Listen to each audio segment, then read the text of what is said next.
Mimi kule kwenye nani, kwenye lot size kule, Mm. jinsi ya kusema kuna nani calculate zile nani hasa, labda unasema kwenye ile nalo lot size ile ya mtaji wa $100 Mm. ambayo 1 pip ni sasa labda na 0.01 dola. Mm. Sasa kwenye calculate nani, tuseme ni hasara au ni ngapi? Yaani Mm. kwenye pip moja hii, Mm. kama imeenda sasa kwenye losi Mm. kule, sikuelewa kidogo yani kwenye dola moja inakatwa kiasi gani? Si hiyo hiyo uliyoitaja. Hiyo ndio inakatwa kwenye nani, yani Eh, ambayo ndo dola moja sawa labda na 0.01 nani, pip moja sana na 0.01 dola, ndio kwa hiyo hiyo mfano kwenye faida na kwenye nani. kwa mfano ukipata loss ya pipu moja unapata hiyo hiyo. Aha, Mm. Maana yake ni na basi nini? nimechanga. Maana yake nini? Mhm. Kwa sababu gold iko faster, sio rahisi upate, ila unaweza kwamba ukaingia tu ukaona imeenda loss ya pipuani ukaikata, maana yake utakata 0.01 loss kwenye dola 100 yako, itabaki 99.99, ila kwa sababu gold ina Mhm. kasi, mara nyingi utajikuta labda unakata pips 10, maana yake utakata dola moja.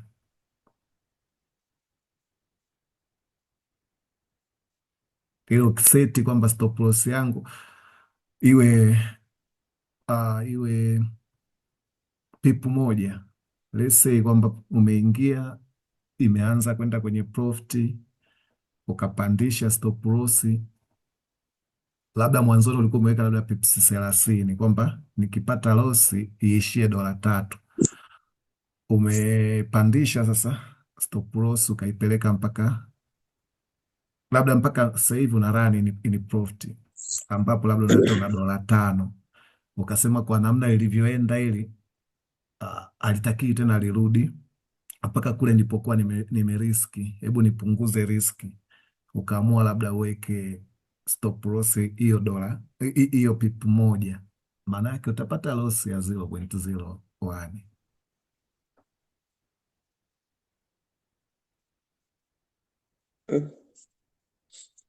Ni ndogo Stop loss na sana. yenyewe yani mimi najua yani stop loss mwalimu, nishagauliza huko nyuma, lakini kumbuki, sijui ulijibuje. Mm. Unajifikiria tu jinsi ya kuset wewe mwenyewe, au inategemea na mtaji Kimsingi au kuna inategemea aina mbili za stop loss ambazo mtu anaweka. Kuna ile ambayo iko based na wewe kile ulichopanga tu kukiriski, ndio hiyo, kana kwamba labda umepanga kuriski labda dola moja, unaweka dola moja. Lakini kuna ile ambayo iko based kitaalamu. Kitaalamu unaangalia eneo, kwamba maana ya stop loss ni kuinvalidate idea yako, kwamba ikija mpaka hapa, hii maana yake sikuwa sahihi kwenye huu upande. Kwa hiyo sasa ndio maana kwamba unazingatia sasa kwamba labda ulikuwa uko bullish umebai, stop loss maana yake ni eneo ambalo market ikienda, price ikienda, maana yake maana yake buyers sio tena wako kwenye control, ni sellers ndio wako kwenye control. Kwa hiyo unaamini kabisa itaendelea mbele zaidi ya hapa. Kwa hiyo umeona kabisa kwamba price ikifika labda chini hapa tayari, maana yake hilo wazo la kwamba hii ngoma ni bullish na lifuta, maana yake ndipo unapoweka stop loss. Kwa hiyo panakuwa pamezingatia vigezo, lakini maana nyingine ni kwamba unaingia tu kwamba mimi labda kila nikiingia lazima kiasi ambacho nacho risk labda ni dola 3 tu, maana yake pips 30. Kwa hiyo wewe unakuwa unaweka tu hiyo kwamba bwana, mimi nikiingia na riski dola 3 natafuta dola 5 basi. Sasa ubaya wa hiyo ni kwamba huwa ina temptation kwamba inaweza ikakuhitia stop loss, alafu bado ni eneo linalofaa ubai upya. Kwa hiyo unaingia tena. Kwa sababu gani? Idea ya kwamba ni bullish, idea ya kwamba price itapanda bado haijavunjika. Kwa hiyo inakuseduce uingie kwa mara nyingine. Sasa unaingia mara nyingine, alafu sasa labda umeingilia safari ni chini, unaweka tena stop loss pips 30, kwa maana yake kwa chini ya pale ulipokuwa umeweka mwanzo. This time ikawa ni sahihi kwamba ina invalidate kabisa nani yako, kwamba umeweka sasa sehemu ambapo kweli ita invalidate na ikaenda kuinvalidate hiyo idea yako ya kwamba ni buy. Kwa hiyo utajikuta kwamba umeingia mara nyingi katika trade ambayo ulitakiwa uingie mara moja tu. Kwa hiyo unakuwa umeriski $6 badala hata ya kuriski $3 kama ungeweza kutrade ile mwanzoni kabisa. Labda tuseme ungeweza kuriski $4, ila umejikuta umeriski $6, ila maana yake uliingia kwa sababu uliweka stop loss kwa sababu ambazo sio za kitaalamu. Kwa hiyo nzuri zaidi ni hiyo ya kufanyaje, ya kuzingatia zoni, kwamba ikienda huku imeinvalidate idea. Ndio maana ya stop loss. Sawa mkuu.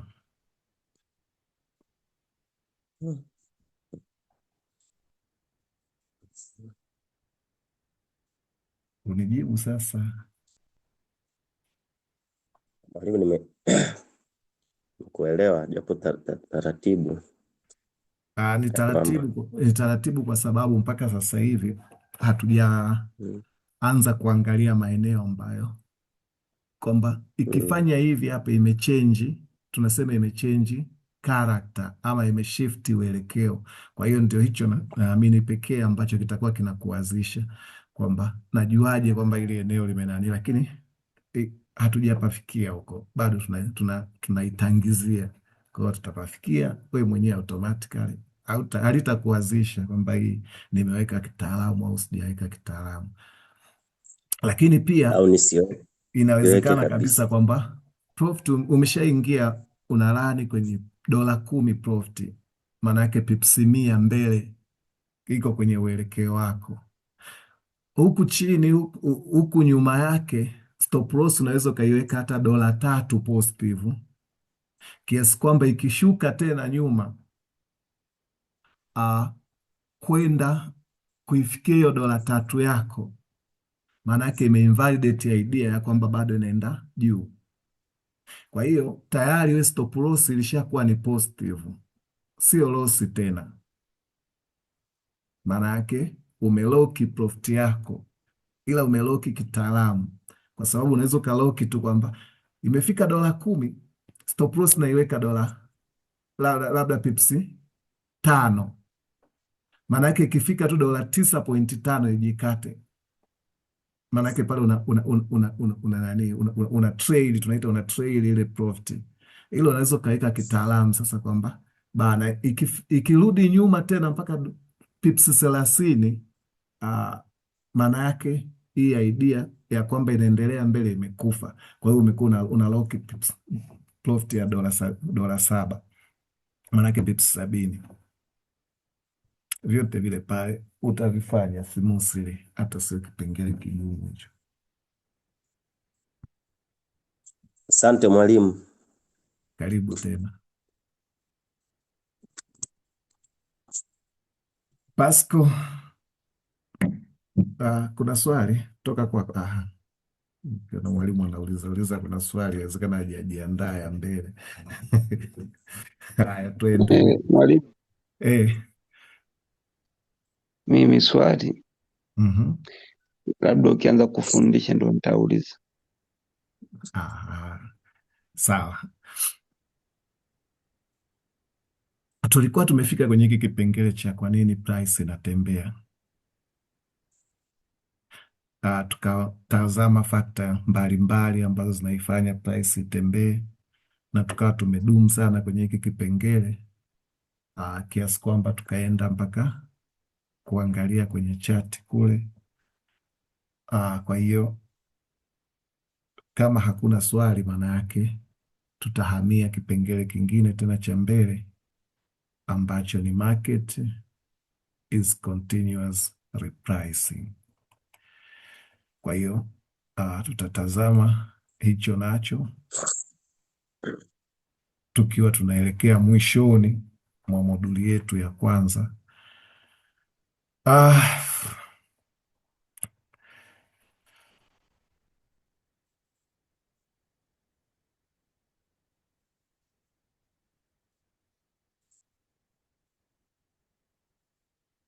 Market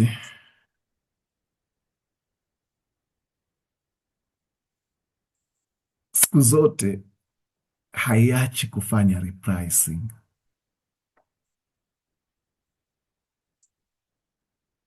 Market muda wote iko kwenye kutafuta value mpya ya ile asset ambayo naitrade, na hiyo value mpya inatokana na information mpya ambazo participants wanazipokea kuhusiana na hiyo asset. Information mpya ni nini? Maana yake ni data ambazo wanazidi kuzipata. Inawezekana kabisa kwamba ni data zinazohusiana na cold currency ama ni data zinazohusiana na base currency. Mojawapo ikipata data inayoiongeza thamani zidi ya mwenzake, let's say base currency ikapata thamani, ikapata data inayoipandisha value, maana yake tutapata hiyo pair inapanda. Hiyo base currency ikapata data ambazo participant ikapelekea participant kuiundervalue ile base currency, tutajikuta price inashuka katika hiyo pair. Maana yake inashuka kwenda kutafuta value mpya inayostahili. Kwa hiyo sasa ama tuseme ni cold currency ndio kapata, kama kwenye kesi yetu ya gold ni kwamba muda mwingi cold currency ndio anaipata data zaidi ambazo anasababisha sasa kuweza kushuka ama kupanda kwa hiyo pair, kwamba ni USD ndio ana data nyingi, ana information nyingi. Kwa hiyo sasa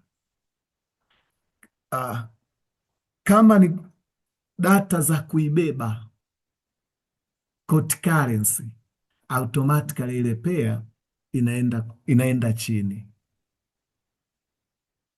Kumbuka asset yetu iko katika mfumo wa pair, lakini kuwa katika mfumo wa pair sio kitu cha ajabu, kwa sababu kila biashara, kila bidhaa huwa iko katika mfumo wa pair. Unauza mchele ni zidi ya Tanzania shilingi, maana yake ile ni pair ya vitu viwili, mchele na Tanzania shilingi. Kwa hiyo sasa Tanzania shilingi ikipanda thamani, maana yake bei ya mchele itaonekana inashuka. The same hapa kwamba cold currency ikipata data za kuibeba ile pair inashuka. Cold currency ikipata data za kuishusha ile pair inapanda juu, kwa sababu mpinzani wake amefanyaje? Ameshuka value, amepungua thamani ambayo ilikuwa inaipelekesha mwanzoni base currency. Kwa hiyo kila wakati soko linameza information mpya ambazo sasa wakati mwingine zinakuwa ni za ukweli na wakati mwingine ni za kufikirika tu. Kwa hiyo ziwe za ukweli ama ziwe za just expectation,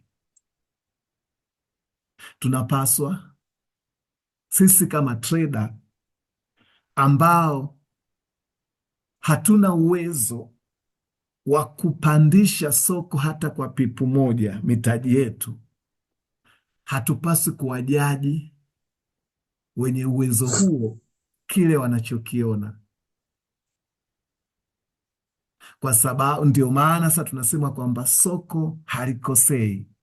Inawezekana kabisa wewe kwa mtazamo wako unaona labda gold ilikuwa inastahili kupanda huu muda, lakini unaiona inashuka. Kwa hiyo wewe kikubwa ni kualaini na kile ambacho bei imekipitisha. Participant wanaona wao, bei ndio inapaswa kushuka. Kwa hiyo yale maoni yetu sisi hayana kazi kubwa zaidi ya kujiunganisha na maoni ya hawa big sharks sokoni.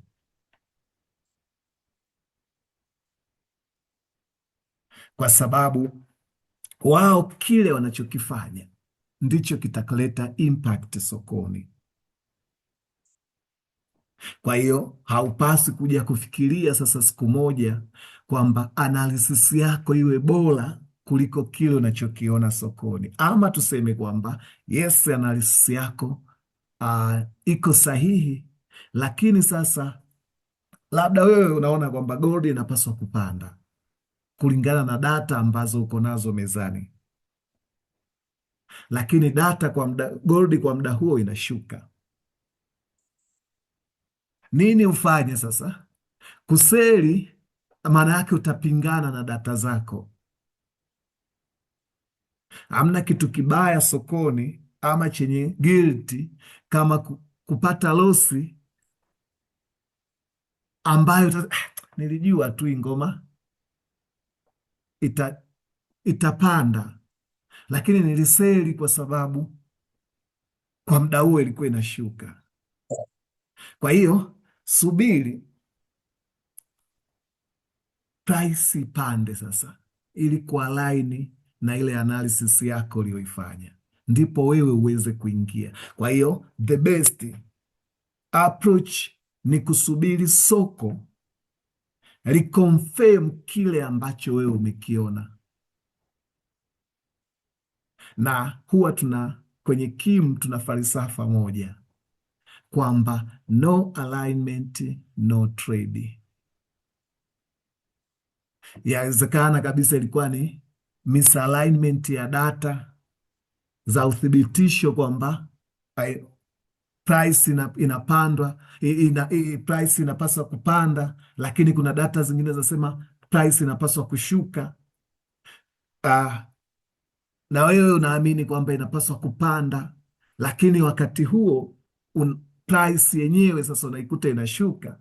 Maana yake ni kwamba hapo hakuna trade ambayo unapaswa kuifanya.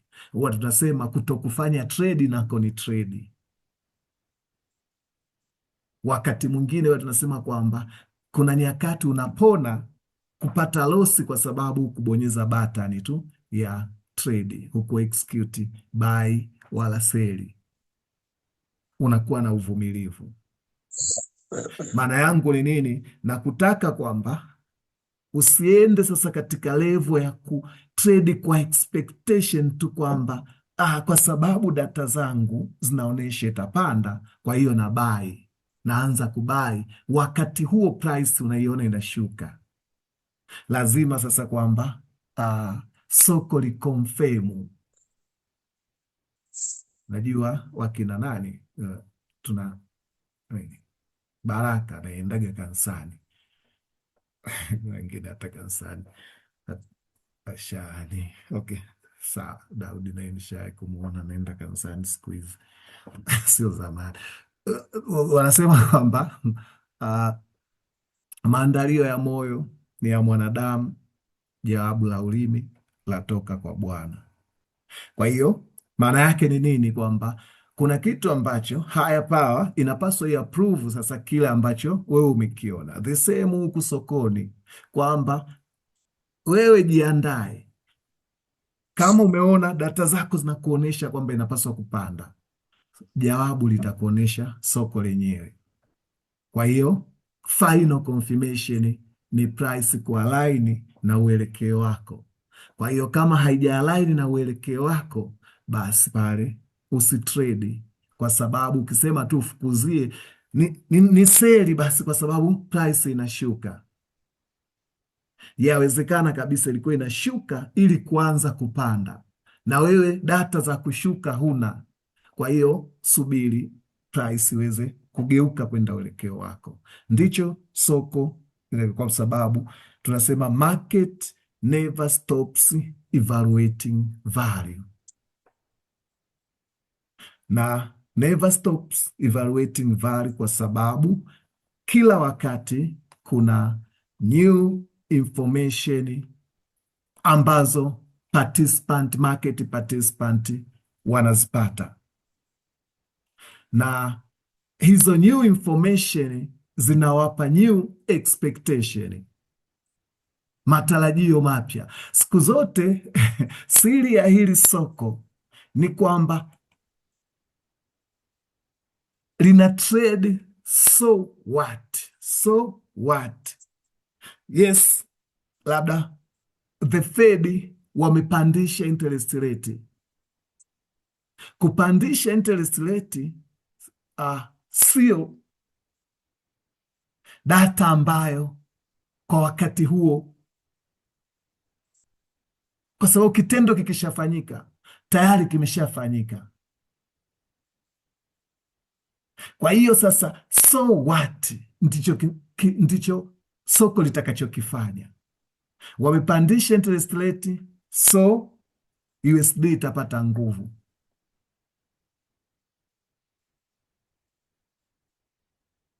Lakini tukipelekea sababu za kupandisha interest rate, ni kwa sababu currency ilikuwa haina nguvu.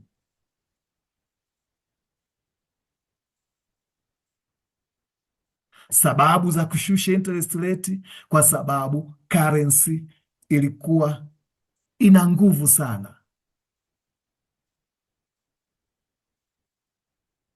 Bidhaa zilikuwa zinauzika kwa bei ya chini sana. Kwa hiyo sasa tunaishusha nguvu sarafu. Kwa hiyo price itafanyaje? Kushusha interest rate, USD itashuka kwa sababu umeongeza supply ya fedha. Kwa hiyo hicho kitu kinapelekea new expectation, au data zimetoka za kiuchumi zinasema sasa hivi inflation imepanda. Tunauliza so what, sisi kama market participant. So what? Inflation kupanda. Inflation ikipanda itapelekea kufanyaje wenye mamlaka, Daudi?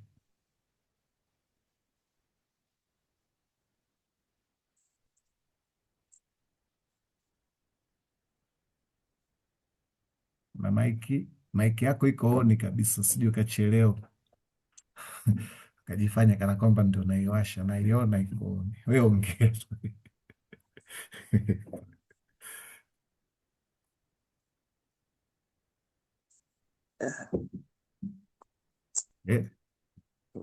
Mwalimu nisaidie mwingine.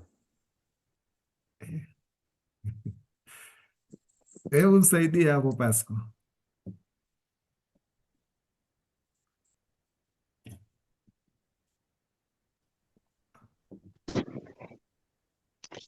Mwalimu, umeuliza kwamba inflation ikitokea ni, rudia tu swali kidogo. inflation data zikatoka zikaonyesha inflation imepanda, Mm. wenye mamlaka watachukua watachukua uamuzi gani? Kimsingi hapa sasa ni central bank. Ehe.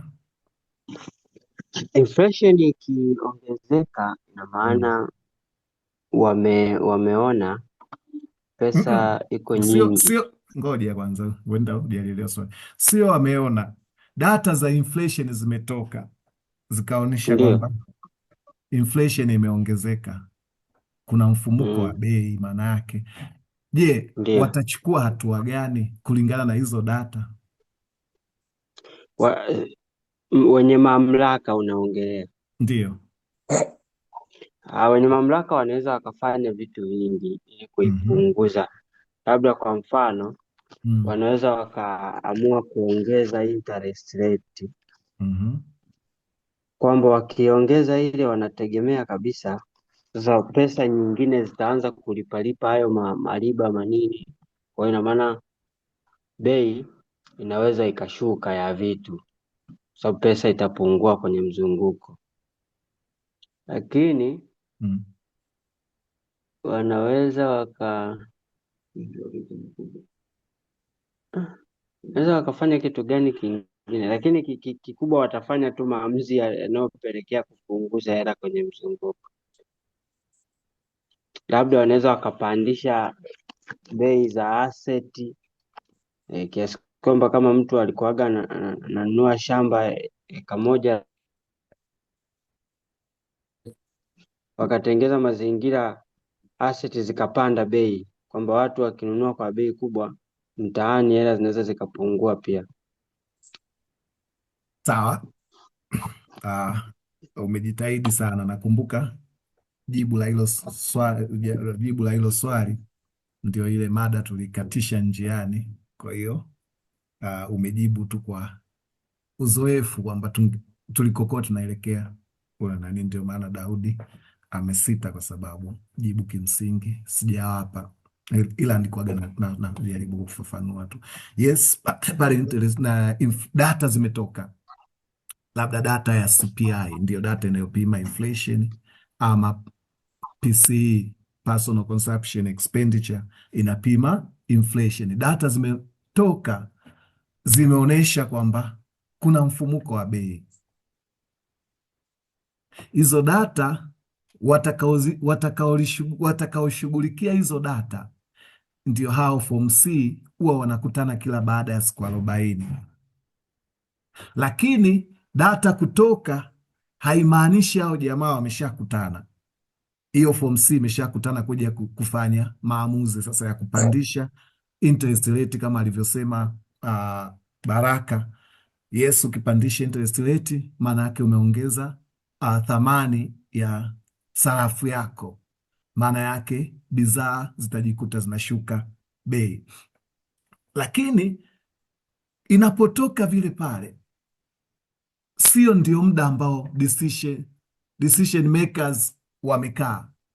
Hapana, ila soko hizo data tu kutoka huku,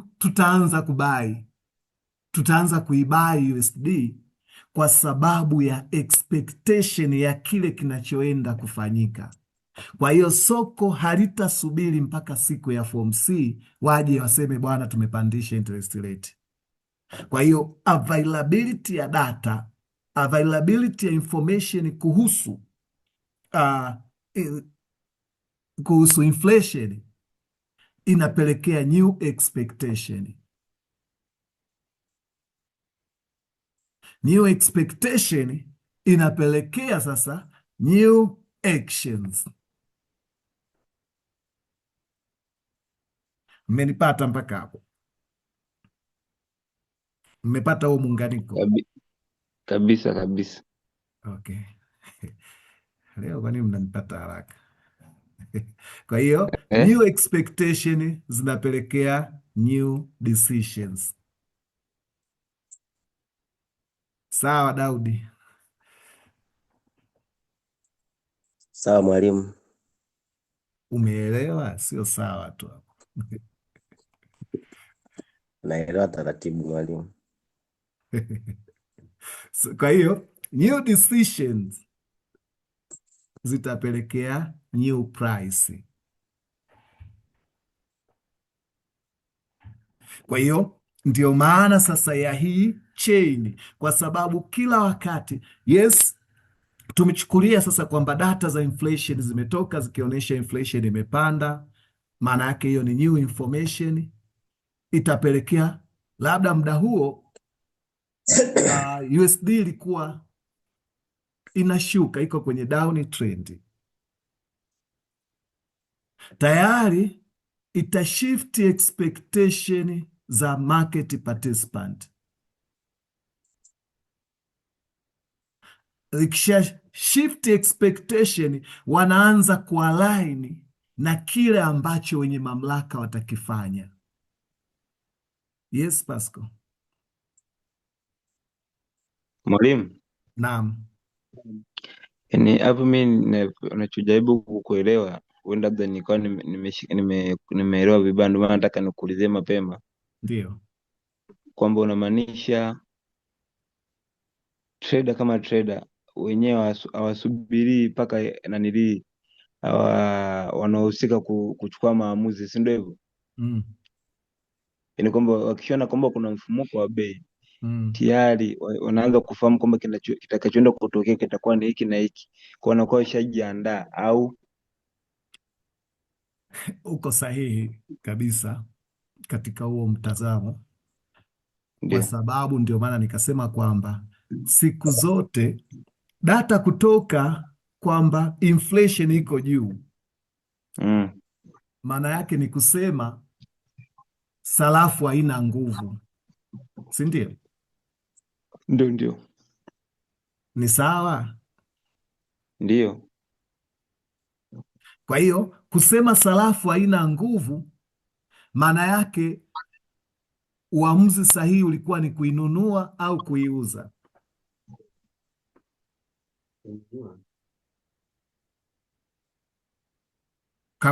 Kama hizo data tu tungetakiwa kuzifanyia kazi,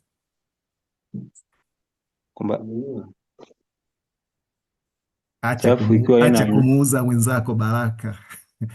Yani umesikia, sarafu ikiwa haina nguvu, si tunamaanisha inapungua. Ungeinunua ungeiuza? Ningeiuza. Sahihi kabisa, kwa sababu kitu kinachoshuka sisi sokoni tunapaswa tukiuze. Lakini kinyume chake ndicho kinachofanyika, kwamba kusema haina nguvu, tayari tunapata new expectation kwamba wenye mamlaka wataitia nguvu. Kwa hiyo sasa hivi kumbe bei yake ni nzuri kuibai, iko kwenye discount, imeshuka. Tuna expect wenye mamlaka wataisaidia kuweza kupanda, kwa hiyo tunapata new decision ambayo sasa participant wakianza kuipanda wakianza kuibai, tayari tunapata new price, sasa inaanza kupanda automatic. Umenipata hapo? Hapo wanasema wazungu na komanya. Sawa. Kwa hiyo Baraka alikuwa anakunong'oneza na kupeleka chaka, naamini na yeye tumemsahihisha. Ana swali na yeye lakini Baraka, karibu. Mwalimu. Naam. Sasa unachokisema mbona kama haupingani na mimi? Mbona kama hujapingana na mimi? Mimi sijapingana na wewe, ila ulikuwa unataka kumuuza Pasco, ulikuwa unamwambia ni kuinunua wakati nikwambia ni kuiuza. Yani, ngoja kwanza, wewe ulienda mbele, ila nilitaka kumchukua Pasco pale alipo, kwamba angeuliza sasa why tuibai wakati inashuka value. Mimi nilikuwa najibu swali la why, ila wewe ulikuwa unataka kummezesha. Yes, wewe ulikuwa uko mbele kwamba tutainunua, ila mimi nilikuwa namwelewesha Pasco kwamba kwa nini tuinunue wakati data zinaonyesha haina nguvu, haipandi. Mm. Kwa hiyo jibu sahihi ni kwamba tunainunua kwa sababu ya expectation kwamba itasaidiwa, itabebwa na wenye mamlaka. Kwa hiyo participant wanaanza kujiposition katika uelekeo ambao wenye mamlaka watashughulikia. Wataenda Ehe, sawa eh? hapo unyama. Okay, Daudi unyama eh? Hizo lugha kwanza mimi sizielewi sasa jinsi.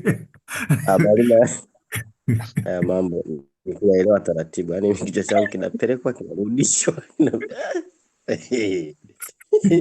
Yaani unakikoroga kabisa hapa.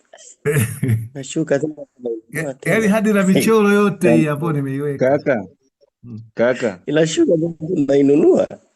kaka. Ya, Yaani mimi Yeye kitu ambacho anataka kukuelewesha nani Pasco, nani kitu ambacho mimi nimekielewa Baraka. hapo hivi. Hapo nilichokielewa hapo ni kwenye new information kwamba tayari yani si taarifa zimetoka. Kwa hiyo taarifa zikishatoka, kwa hiyo sisi tunakuwa tunajua sasa kwamba lazima Fed au nanilibe central bank wataenda kufanya kazi yao. Kwa hiyo wakishaenda kufanya kazi yao, sisi tunakuwa tuna expectation, tuna expect kama vile wakifanya kazi yao lazima vitu vitafanya nini, ule uelekeo ambao ulikuwa unaenda hautaenda, utapanda tena juu. Kwa mfano kama ilikuwa napanda juu, tunajua sasa kwamba Fed akishaenda kufanya kazi lazima itaenda kushuka chini. Sasa tukishakuwa